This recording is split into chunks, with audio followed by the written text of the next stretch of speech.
Hi everyone, it's Carissa at Sprinkled with Glitter, and I'm here with a Christmas card project for you.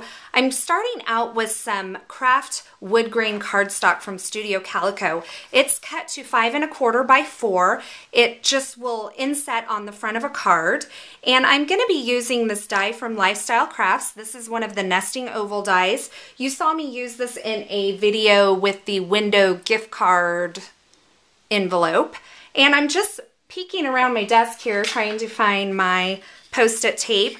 I'm trying this out. I haven't actually used it yet. And I'm going to center this on the front of my card here and just tape that down and then run it through my Evolution.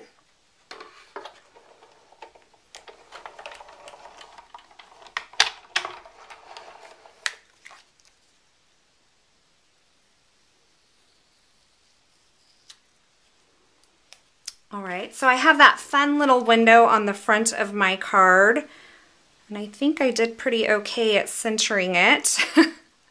I'm going to take a couple other dies, and just for a quick tip here, I keep this frame on my desk. It has some magnet material on. I just glued it to the glass that came in the frame, and this just keeps me from losing my dies. So as I'm working on my desk, I will just throw them on here, and that way when I am sweeping my desk clean, I don't accidentally sweep one of the dies into my trash can, because I have done that before.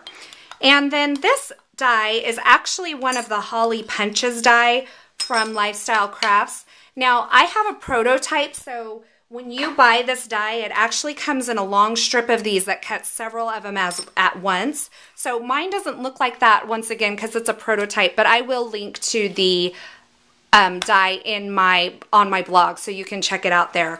This die is the Merry Christmas die. It's from Simon Says Stamp. And I'm going to cut this out of some red cardstock. I just have a scrap here, and I will run this through my Evolution again. So I have all my die cut pieces. While I was cutting the rest, I went ahead and cut my holly and berries too. So I'm going to set those aside and work with this for just a moment.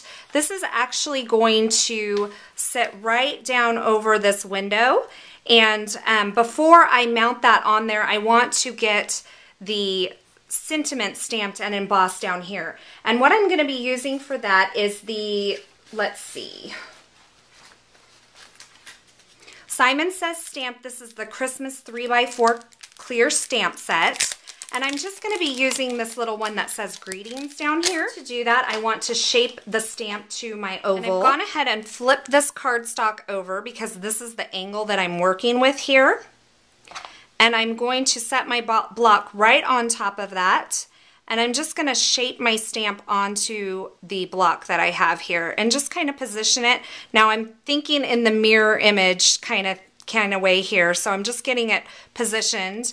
And that way when I flip my cardstock over, I have the greetings stamp positioned right where I want it to curve along that oval.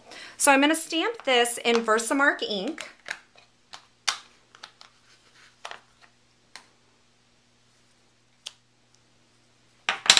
And then I'm going to use some Hero Arts Ultra Fine Clear Embossing Powder to emboss this. Just going to bring a piece of scrap paper in here, and I can pour my embossing powder right over that. So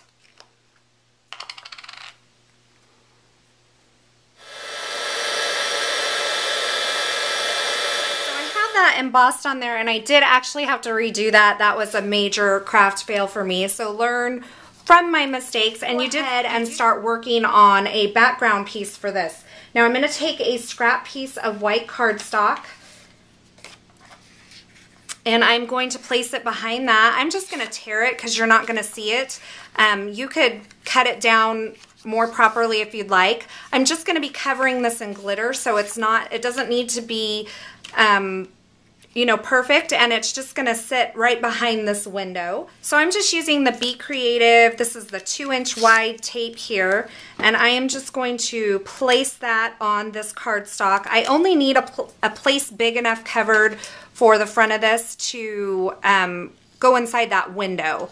And I'll just trim off the excess here so that I don't have any extra sticky hanging out.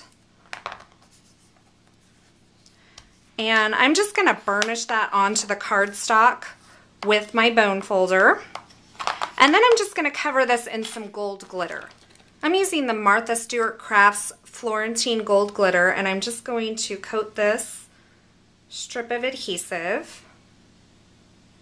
Just going to burnish it in with my finger. And I'm just dusting off the excess with this little soft brush I have here. I've set my glittered piece aside, and now I'm going to bring this back in and work on this. I'm going to go ahead and add my Mary to the front of this, and this is such a delicate die cut. I'm going to be using the Zig 2-way glue pen, and I'm just going to put dots of adhesive along the places that are going to overlap the window.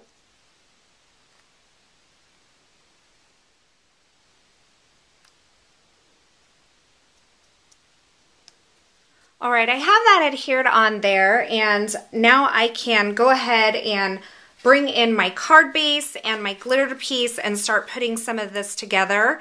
I have the same craft cardstock from Studio Calico with the wood grain, and I'm just going to adhere my glittered piece onto the front of that. All right, and now this piece is going to adhere over the front of the card base with some dimensional adhesive, and I am using the Lifestyle Crafts Sticky Thumb Foam Adhesive Squares. I have that adhered down, and I'm going to go ahead and bring in my holly pieces. These are going to be the finishing touches here. It's just going to go on the corner here, and I'm going to add some gems to this as well. So I'm going to use my stylus and just make some creases along the vein of where this holly would have a vein. So I'm just going to use my stylus to draw that in there. This is just going to give it a little bit of dimension, and I'll just fold those up.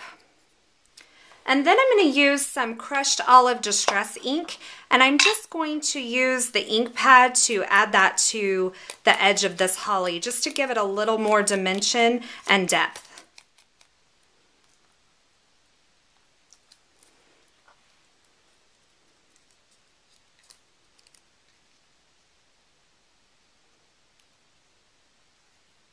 All right, and to finish this off, I'm just going to use these Recollections. These are from Michaels Gems, and place a few of these in lieu of the paper berries. So I think I'll use this kind of medium size here. There's 4 different sizes, and I'll just add 3 of those to the holly. And there is my card for today. It's kind of a clean and simple design, but has a lot of little features that really pack a punch. I hope you enjoyed this video. For information on any of the products used in this video, go ahead and go on over to my blog at sprinkledwithglitter.com. Have a fabulous day. After looking at the completed card, I really felt like it needed a piece of red behind that base piece, so I went ahead and pulled it up and put that behind there. Thanks again for watching, and visit me at sprinkledwithglitter.com.